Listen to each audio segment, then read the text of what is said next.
자유함기와 오길기 다르다는 국방부 장관 비웃는 산케이 신문.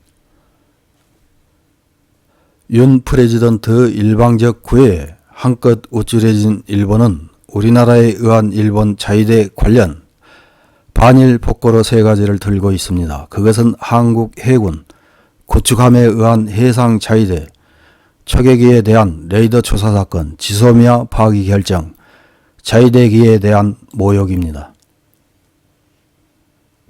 우리가 보면 정말 어처구니 없는 일이지만 일본 정부는 너무나 진지하고 당당하게 주장합니다.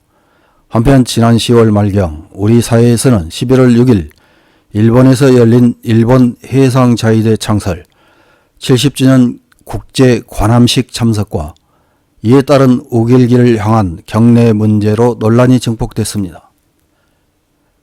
이렇게 오길기 문제가 논란이 되자 국방부에서는 자유함기가 오길기와는 형태가 다르고 모양이 완전히 일치하지 않는 것으로 확인했다면서 국제사회도 이 자유함기를 정식 수용하는 것으로 파악했다는 변명을 했습니다.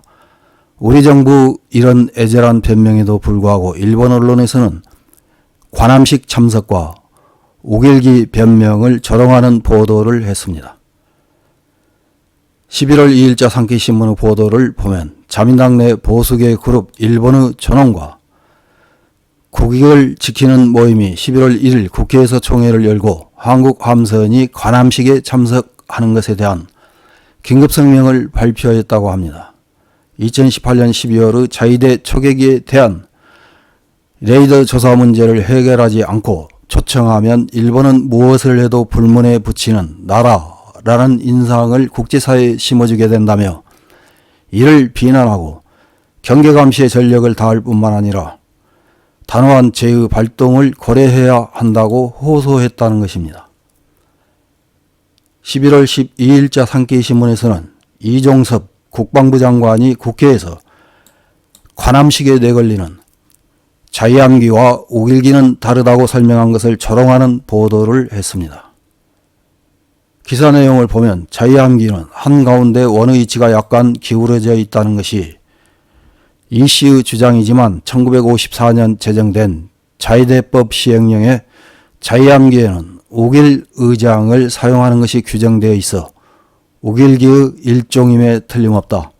한국에서 전범기로 비난받는 오길기와 별개인 깃발의 관함식에 참석한 한국군 관계자가 경내에도 문제없다고 말하고 싶었던 것 같지만 무리가 지나쳤다고 했습니다. 또한 오길기 이꼴 전범기라는 주장 자체가 최근 만들어진 허구 역사이며 일본과의 안보 협력을 중시하는 윤석열 프레지던트는 야당에 의한 친일 비난에 동요하는 모습이 없었다고 보도했습니다. 관함식과 오길기 관련 기사에 달린 일본 네티즌들의 댓글 몇 개를 확인해보고 마치겠습니다. 첫 번째 댓글입니다. 이런 한국인들과 사이좋게 지내자는 것을 지시하는 여야 정치인들, 국가 공무원들은 도대체 무슨 생각을 하고 있는가? 일본에 대한 배신 행위라고 생각한다. 레이더 조사 사건에 대해서도 사과조차 없는데 총리는 도대체 무슨 생각을 하고 있는 것일까? 다음 댓글입니다. 그대로라고 생각합니다. 이로써 한국은 보다 일본에 대한 괴롭힘을 주저없이 하게 될 것입니다. 기시다 수상은 의연한 대응을 못하고 있습니다. 북한을 이유로 용서받을 수 있다고 생각해서는 안 됩니다. 다음 댓글입니다. 참가하고 싶다면 와도 좋지만 조건은 오길기에 경의를 나타낼 것, 이상한 범죄인 깃발을 개양하지 말 것이다. 그것을 지킬 수 없고 약속을 어겼을 때는 함장이 전 세계가 보고 있는 공개 석상에서 3개구 고두를 치르며 사죄하는 것을 강제적으로 가판위에서 실시하도록 정부는 확약해야 한다. 다음 댓글입니다. 방사선 상의 물건에 너무 극단적으로 반응한다. 애당초 전범기 등이라는 카테고리 자체에 무슨 의미가 있는지 모르겠다. 그들의 논리로 말하면 성족이나 태극기는 베트남 전쟁에서 전범기라는 말이 된다. 다음 댓글입니다. 징용공 판결에서도 위안부 지원단체의 착취에서도 그렇지만 이 나라는 일본 증오로 문제를 만들어내고는 자신들이 괴로워하고 있다. 아무도 어리석다고 생각하지 않는 것일까?